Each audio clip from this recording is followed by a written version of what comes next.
Bonjour à tous, c'est un plaisir d'être là aujourd'hui pour vous parler d'intelligence artificielle ou plutôt de l'histoire naturelle en fait de l'intelligence artificielle. Il s'agit d'un petit voyage dans le temps et puis un petit peu dans l'espace quand même pour interpréter cette prolongation, on va dire, du cerveau humain qui nous caractérise aussi en tant que primate.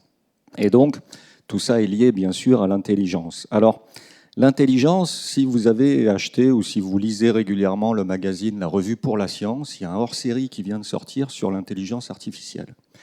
Et il y a le grand témoin donc, de ce hors-série, Monsieur Abitboul, qui travaille dans la région parisienne, en fait, à l'INRIA, qui a un problème. Son problème, c'est qu'il a du mal à définir ce qu'est l'intelligence artificielle. Eh bien, j'ai un peu le même problème. Je ne sais pas trop comment définir l'intelligence non artificielle, c'est-à-dire l'intelligence organique. En tant que paléontologue, donc quelque part paléobiologiste, on se pose des questions, bien sûr, sur ce qu'est l'intelligence. Et puis, en bon universitaire qui se respecte, on lit les articles de nos prédécesseurs qui ont travaillé avant nous en fait sur ce concept d'intelligence chez les mammifères, chez les primates et chez d'autres groupes.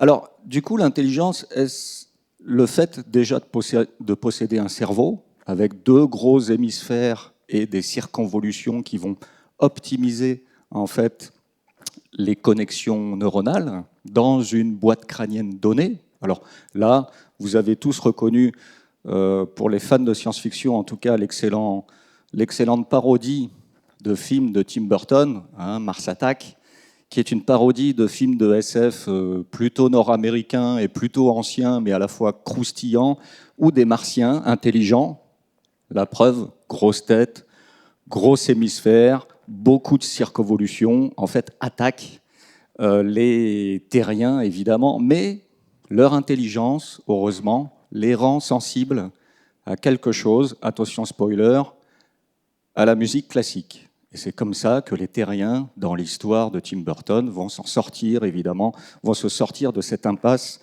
ou plutôt de cette invasion, en fait, extraterrestre.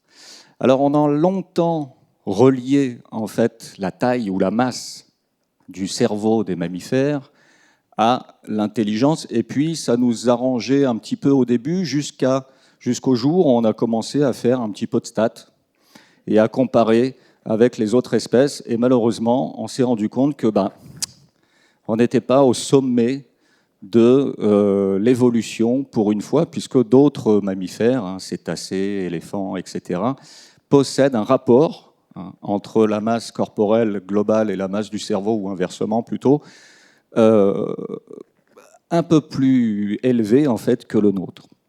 Du coup, à défaut d'une définition, je dirais, artificielle de l'intelligence naturelle, on va retourner à la définition plutôt naturelle de l'intelligence artificielle, à savoir la définition un petit peu originelle, qui est une simulation, en fait, l'ensemble des disciplines qui participent à une sorte de simulation afin de réaliser des programmes qui simulent donc l'intelligence humaine, l'intelligence organique, primatoïde, humaine.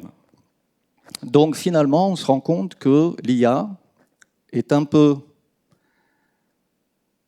au cerveau ce que la robotique est à la main, en termes de concept. Alors, robotique, c'est robota. Robota, c'est le labeur ou le travail dur, en fait, en tchèque ou en slave en général. L'IA, si on remonte en fait à la définition un peu plus classique, notamment celle de McCarthy, par exemple, on se rend compte qu'on est plus dans le domaine du jeu que du travail et donc du remplacement en fait de l'humain pour des tâches, des basses tâches, en tout cas des tâches difficiles.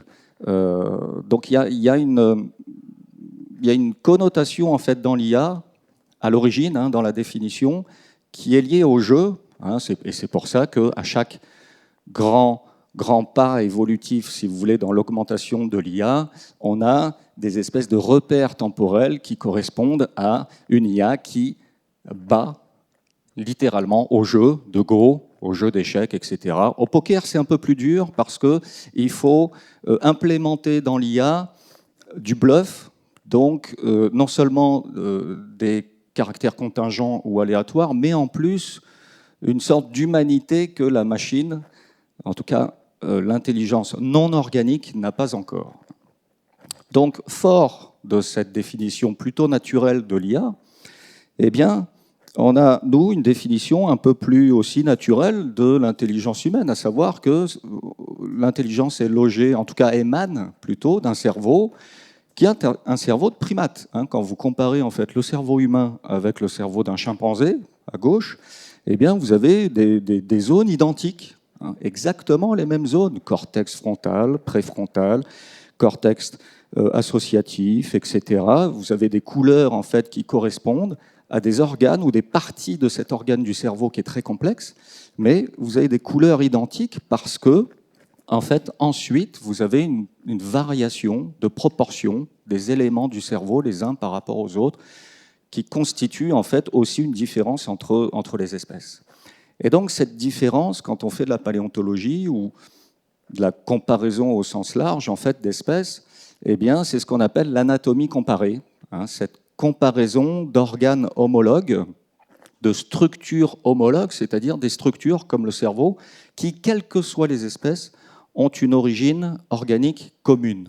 Donc ça, c'est une méthode en fait qui a été formulée ou plutôt formalisée il y a un petit moment maintenant par un certain Georges Cuvier, qui était ironiquement fixiste, c'est-à-dire que lui, naturaliste protestant, était entre guillemets, ne croyait pas en fait en l'évolution des espèces. L'évolution des espèces n'est pas une affaire évidemment de croyance, mais dans son paysage en fait naturel et naturaliste global, on va dire, les espèces étaient en fait les espèces fossiles des preuves de déluge répétitif, puisqu'il fallait lire la Bible d'une manière littérale.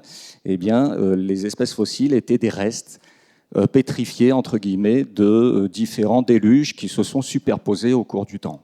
Par contre, même dans ce contexte-là, il a formalisé, pour ne pas dire presque inventé, en fait, cette méthode excellente qu'on utilise encore aujourd'hui d'anatomie comparée. C'est-à-dire, on va repérer en tout cas des organes les uns par rapport aux autres, et on va étudier en fait l'histoire évolutive de ces organes, de ces parties homologues. Vous avez un primate, un attelle, en fait, qui a été volontairement mis en position horizontale.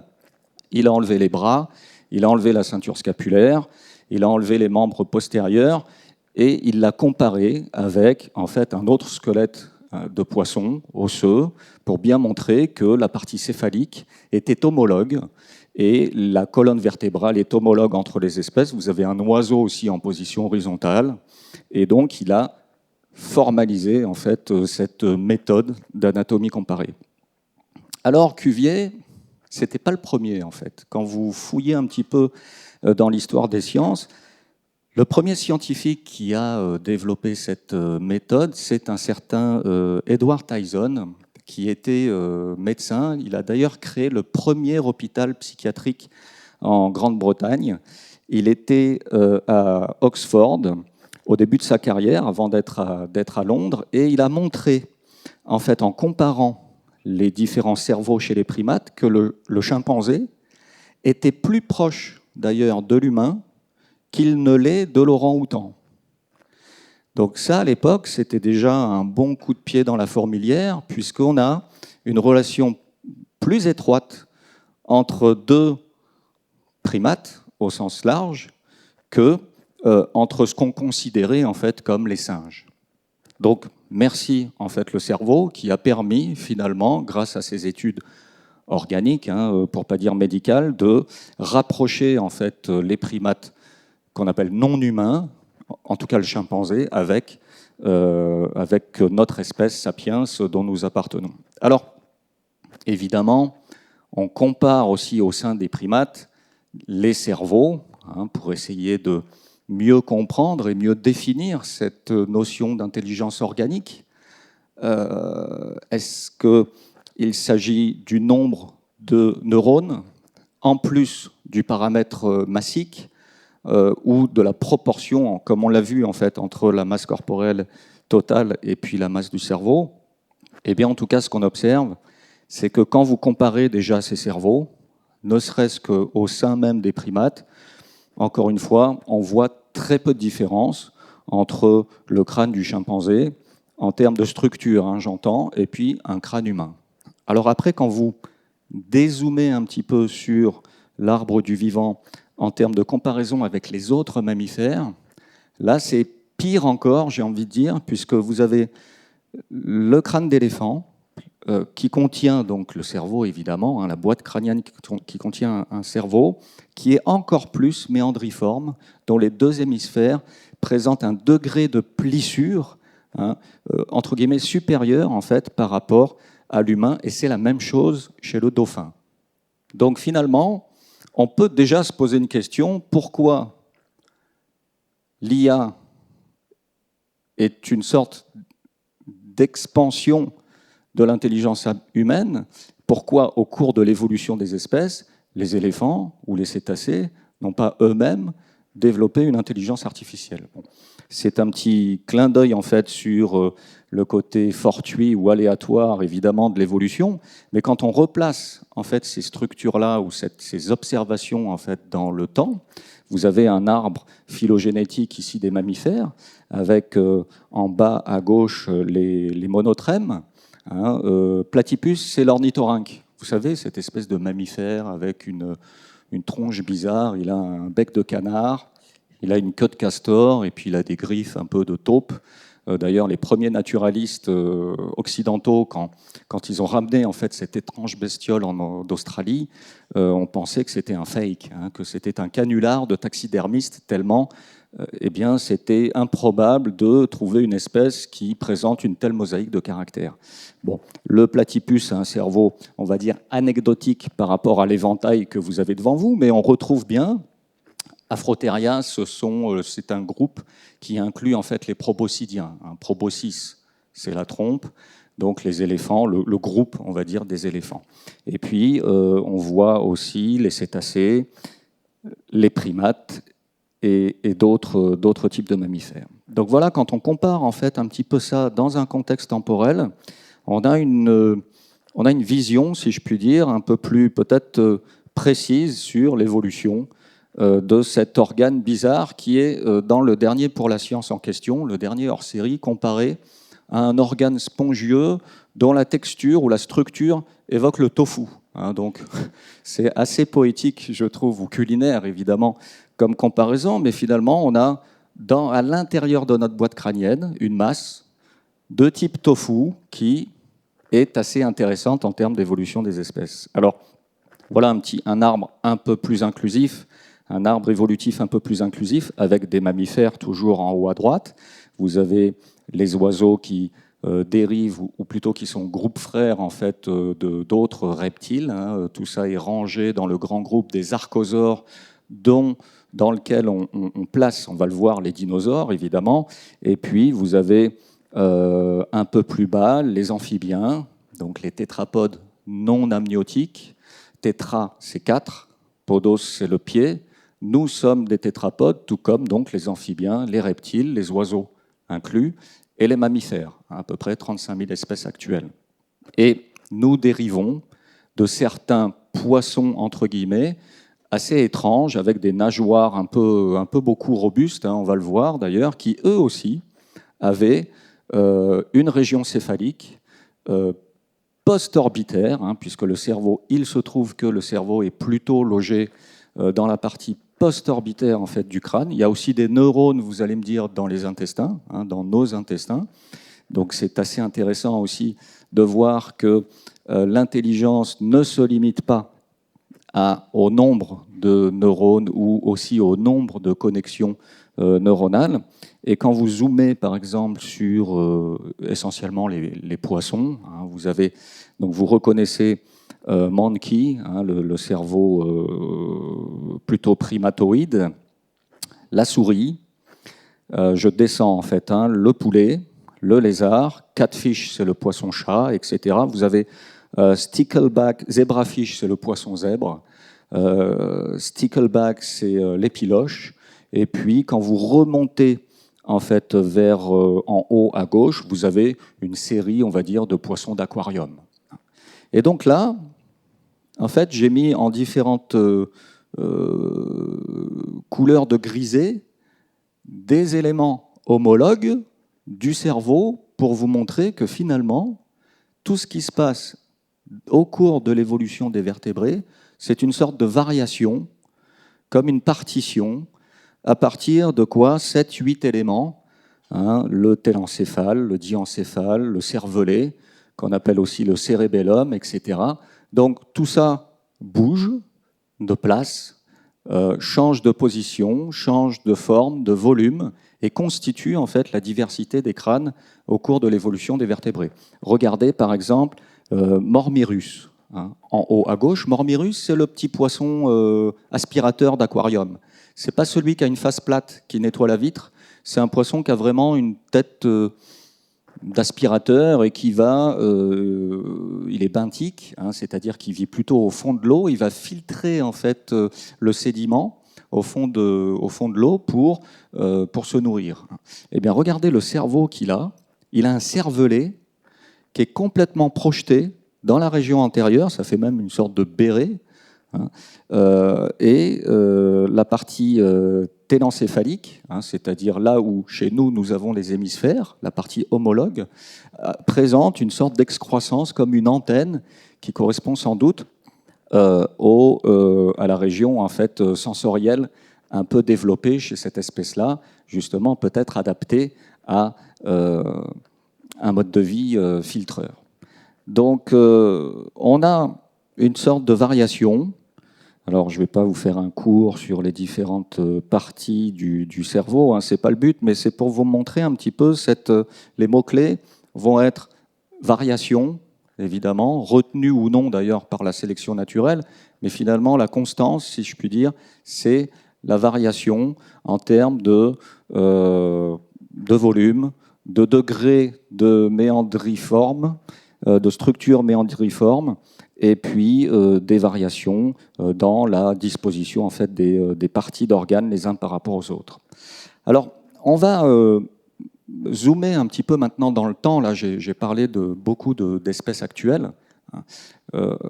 Quand on fait de la paléontologie, on n'a souvent que des restes, par définition presque fragmentaires, en fait, d'espèces plus ou moins disparues. Hein. Il se peut que l'on trouve des fossiles d'espèces actuelles. Un fossile n'est pas forcément l'ancêtre, c'est pas marqué sur son front, hein, d'une espèce qui vit encore aujourd'hui. Tout ça, il faut voir plutôt l'évolution comme une arborescence. Hein, je vous ai montré des arbres, mais et quand on va zoomer sur des nœuds, en fait, c'est-à-dire des transitions entre là poisson tétrapode, on va voir que les choses bougent en termes de parties céphaliques. Alors, dans la grande spirale de l'échelle des temps géologiques, on n'est pas si tard que ça à l'échelle des temps en géologie. Hein. Vous savez que on a vu des astrophysiciens aujourd'hui, comme Jean-Philippe Uzan, lui manipule en fait les années-lumière comme je manipulerais en fait les millions d'années. Hein, finalement, l'unité de temps en sciences de la Terre, c'est le million d'années. Et la transition poisson-tétrapode s'effectue, eh bien, il faut attendre de toute façon presque le dernier tour de Spire, hein, depuis le centre de cette structure à 4,55 milliards d'années. Hein, il faut attendre vraiment presque le dernier tour pour voir la vie visible, hein, phanérozoïque, donc la entre guillemets, dernière époque des temps géologiques où là, la vie, en termes de fossiles, devient macroscopique parce que l'on trouve dans les roches sédimentaires, dans les strates, des fossiles qui ont une échelle en fait observable à l'œil nu. Ça ne veut pas dire qu'il n'y avait pas de vie avant, évidemment. Hein. La vie, la plus ancienne trace de vie connue, remonte à des stromatolites. En fait, c'était des espèces de couches algaires ou bactériennes organisées sous forme de sandwich, dont les plus anciennes formes de vie connues sont à peu près à 3,8 milliards. 3,9, enfin ça dépend si vous observez des stromatolites plutôt du Groenland, où les Australiens se battent aussi l'antériorité avec les formes groenlandaises. En tout cas, voilà un fossile macroscopique intéressant, puisqu'il s'agit d'Acanthostega qui lui aussi a été découvert au Groenland et qui présente, alors on voit une tête, hein, on voit une partie céphalique, et puis vous reconnaissez bien cette série de vertèbre qui constitue la colonne vertébrale, avec un morceau de patte avant droite en bas de l'image. Et ce fossile est intéressant. Pourquoi ? Parce que, eh bien, il n'est pas complet. Pour une fois, on est content d'avoir une incomplétude en fait dans les données, parce que regardez, la partie post-orbitaire, elle est cassée, elle est naturellement non préservée, et donc elle permet l'observation en fait des structures endocrâniennes. Alors, un petit rappel sur la fossilisation, avec un exemple ici d'un dinosaure typique, un Spinosaurus par exemple.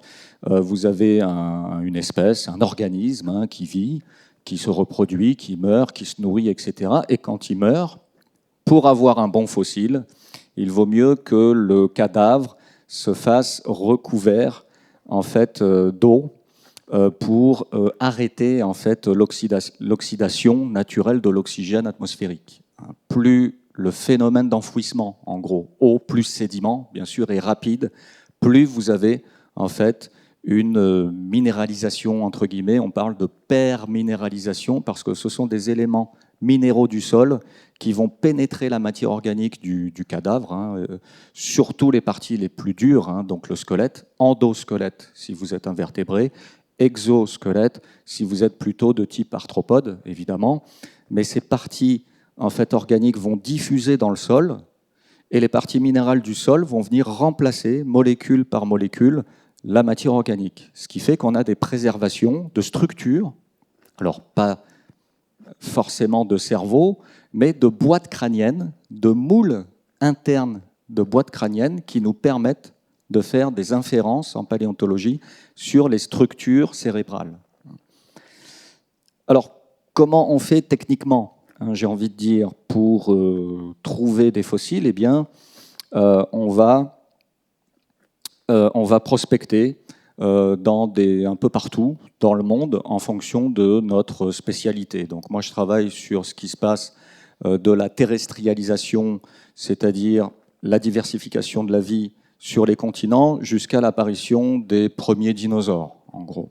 Donc on va là, dans le sud marocain, au pied du haut Atlas occidental, prospectés dans des terrains qui ont à peu près 250 millions d'années et qui livrent des fossiles intéressants. Donc, techniquement, on marche, on fait des treks. Alors, on est organisé un peu en battues, comme des chasseurs, les uns à côté des autres, et puis on avance doucement en marchant.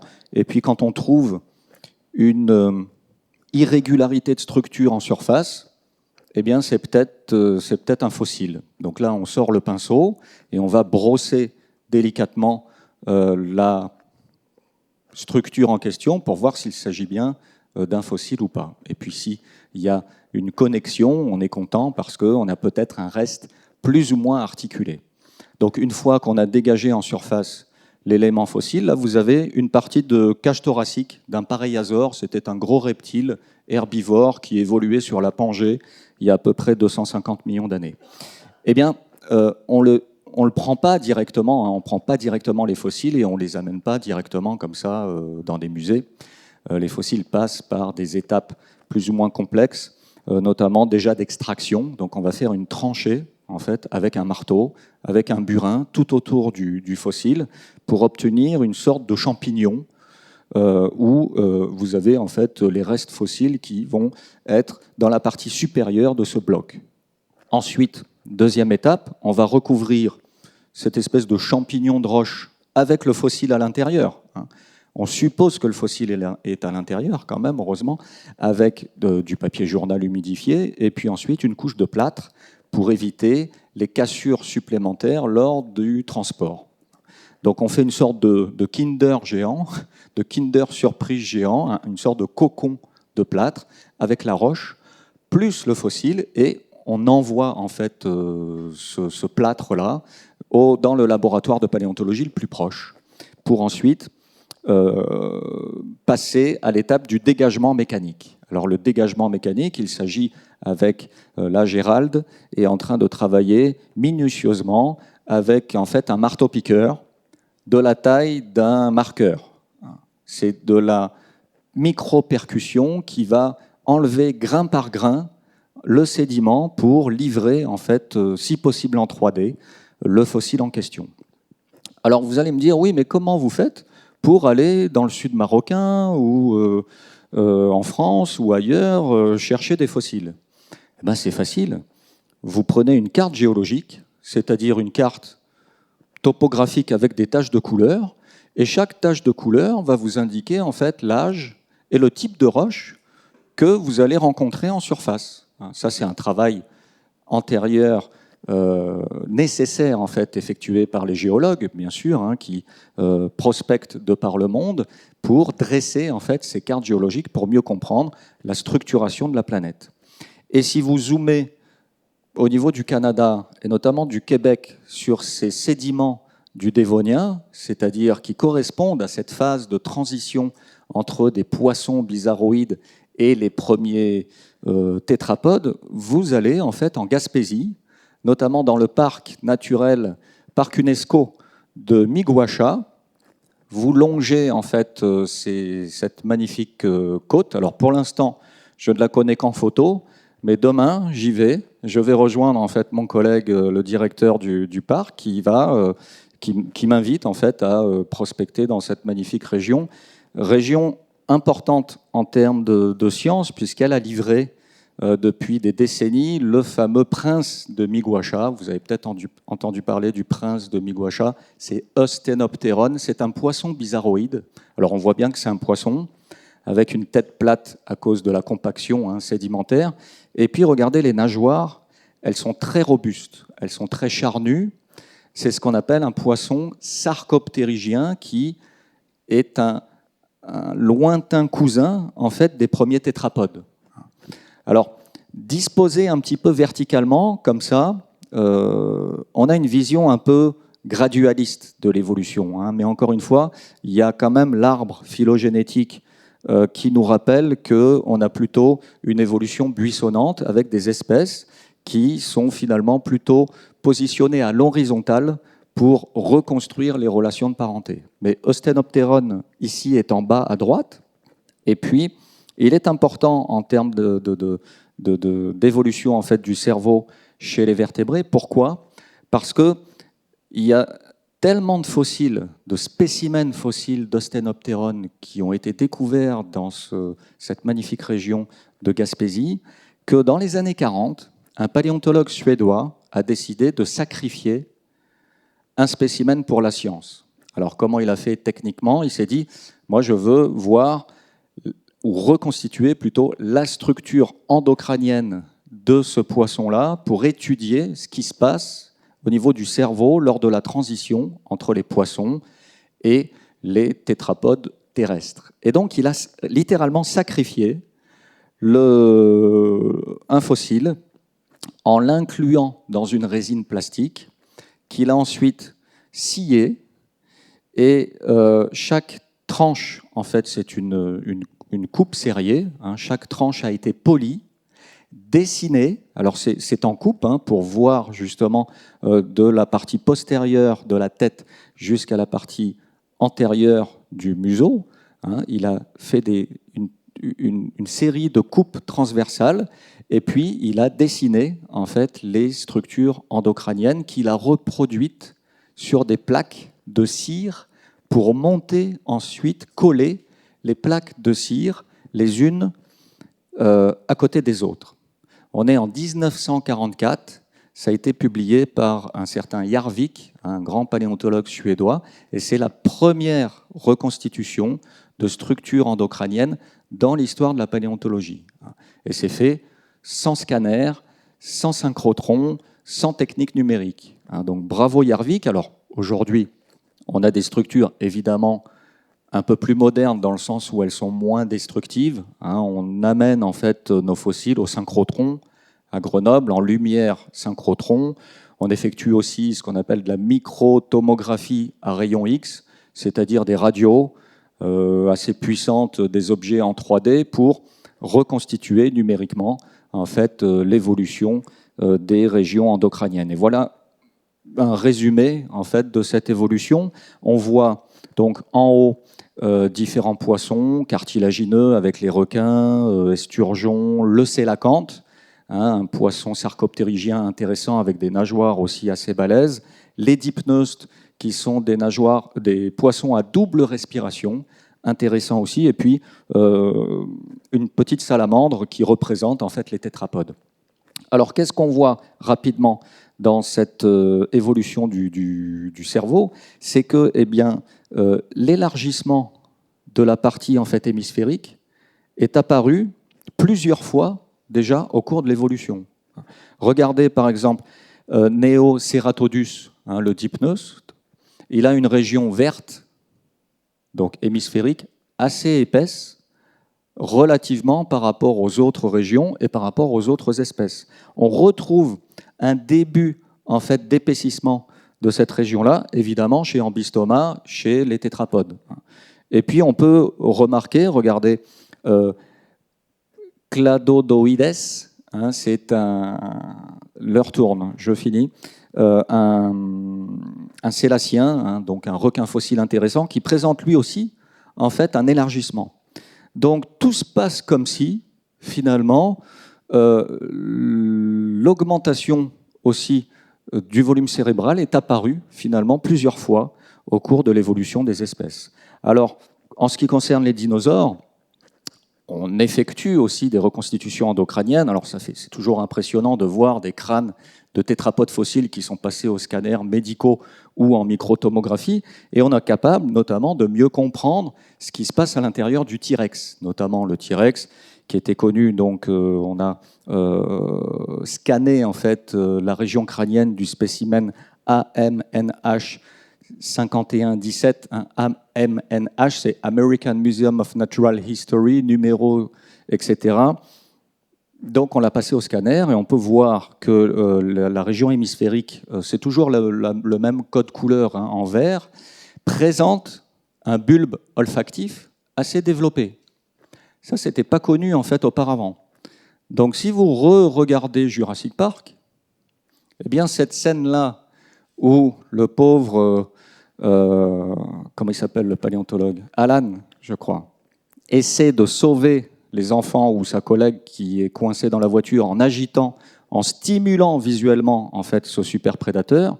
Il ne faut pas oublier que ce super prédateur, il avait aussi des bulbes olfactifs assez développés, donc un sens a priori de l'odorat lui-même assez développé, donc il aurait dû aller directement éclater la porte de la voiture pour se nourrir plutôt que de courir après Alan Grant.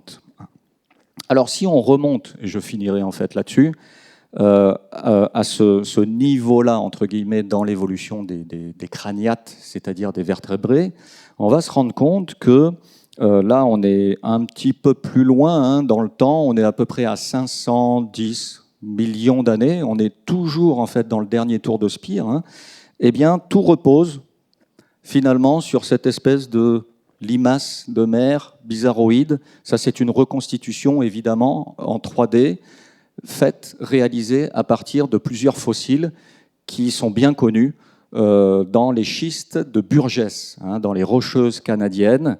On a des sédiments qui se présentent sous forme de plaques, qu'on appelle des schistes, qui ont livré beaucoup de fossiles, et notamment cette espèce de limace ou de proto-poisson, si vous voulez, qui a une tronche un peu d'anguille ou de myxine et qui présente des petites barbules en fait au niveau ventral. Et surtout, on voit, alors DO c'est la région dorsale, on voit NOT. NOT c'est la notocorde. La notocorde c'est quoi?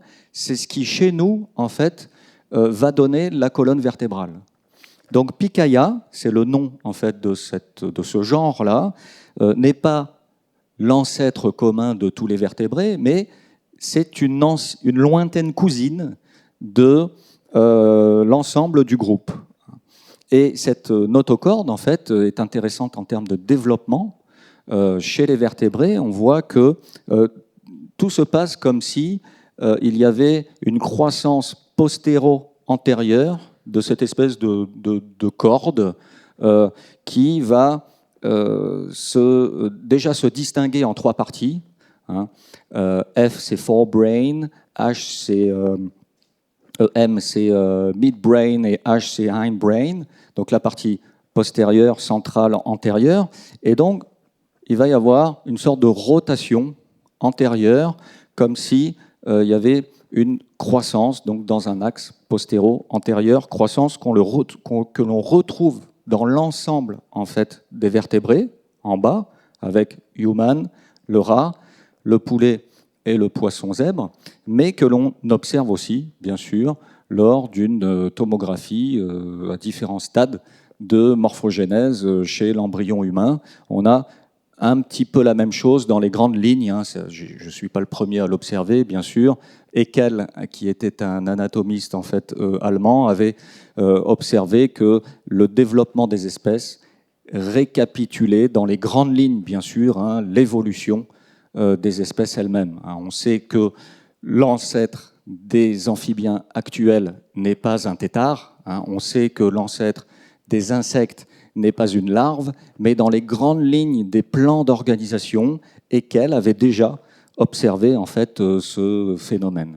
Et ce qui est intéressant, je finis juste là-dessus, c'est que dans ces fameux schistes de Burgess, on ne trouve pas que Picaya, on trouve aussi d'autres formes de vie fabuleuses, complètement hallucinantes, et notamment cette espèce de crevette géante qui faisait 1 mètre de long, avec une double mâchoire extensile, avec des piquants, qui était un petit peu le super prédateur dans l'océan de l'époque.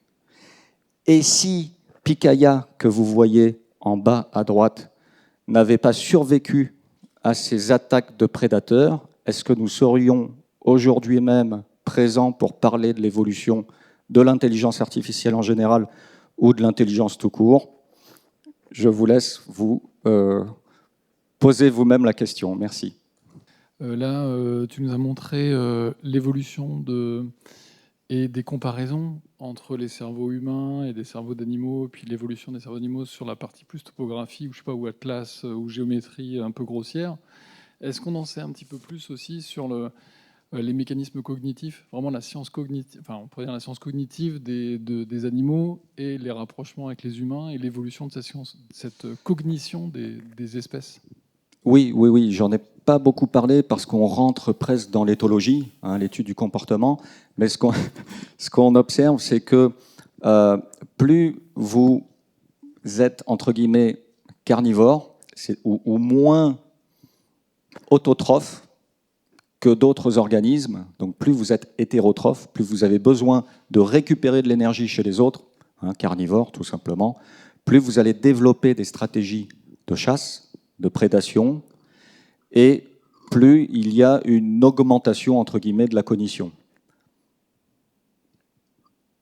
Et tout ça est apparu, encore une fois, plusieurs fois au cours de l'évolution. Les théropodes, hein, les dinosaures avec des pieds de bête, hein, littéralement, étymologiquement parlant, théropode, pieds de bête, pour faire bien la distinction avec les sauropodes, les dinosaures à pieds de reptiles classiques, comme les diplodocus et autres, ou les ornithopodes, donc les dinosaures à pieds d'oiseaux. Les théropodes sont caractérisés par des os extrêmement modifiés des chevilles, hein, donc tout ça est retenu par la sélection naturelle et permet en fait de se déplacer en posture bipède, hein, comme nous.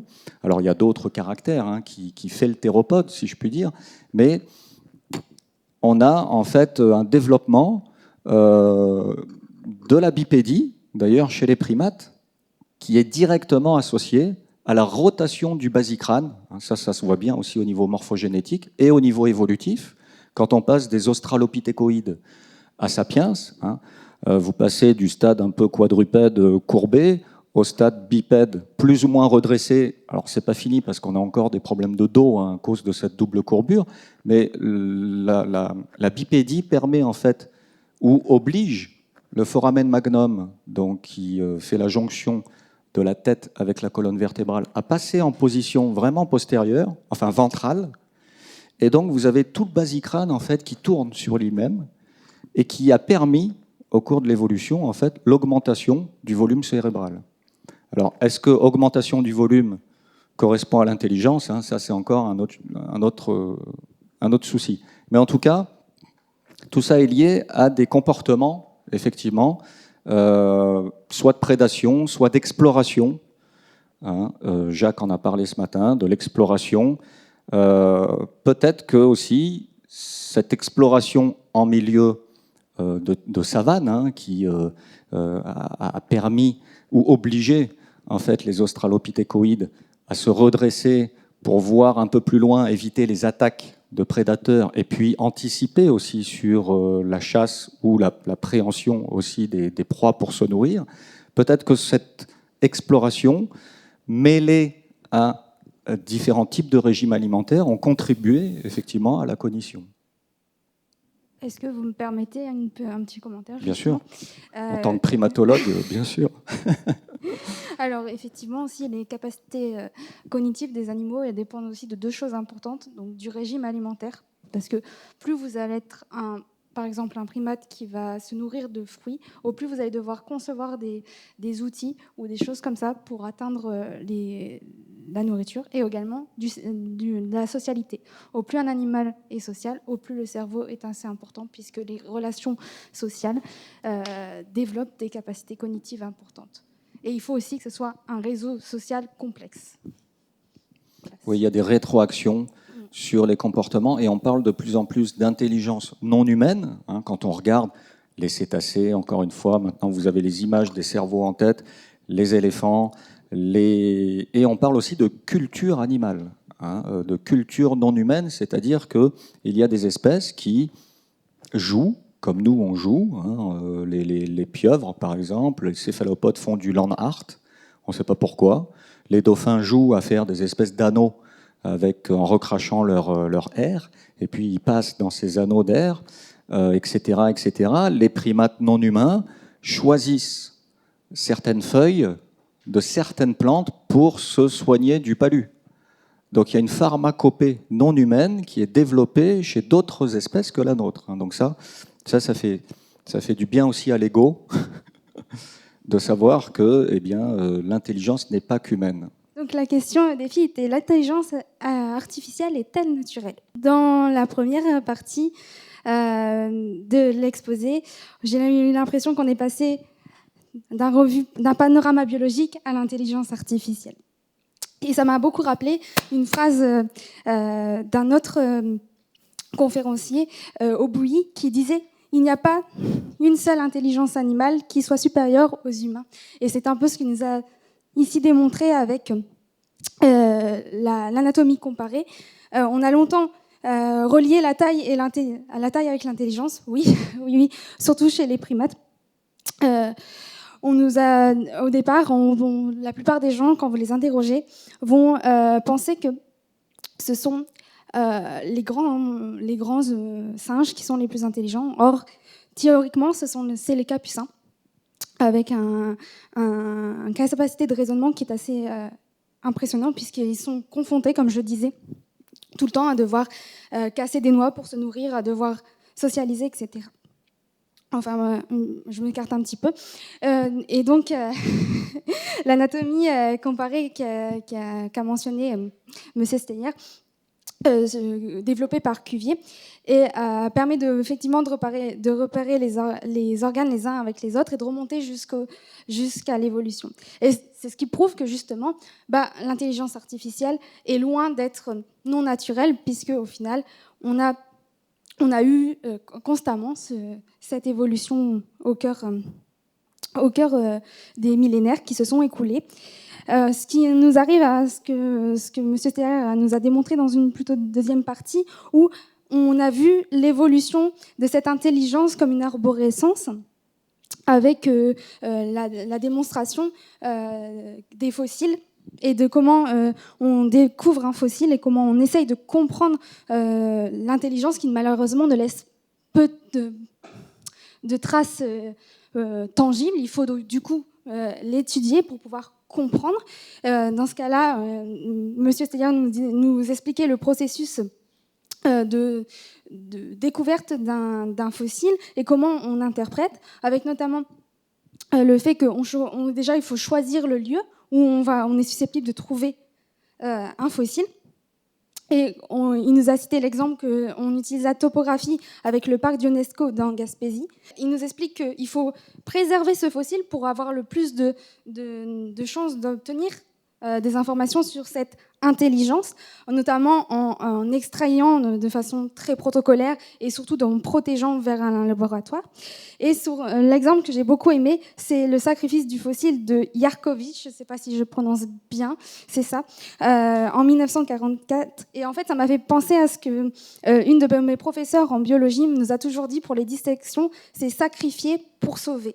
On sacrifie parfois des choses, mais pour pouvoir justement sauver dans le futur avec les grandes découvertes. Et c'est d'ailleurs ici, on est obligé de sacrifier certains bons fossiles qui pourraient nous permettre d'étudier autre chose plus tard, mais ça nous a permis de voir qu'il y a une augmentation cérébrale au cours du temps, puisque c'est la première structure crânienne qui a été complètement identifiée.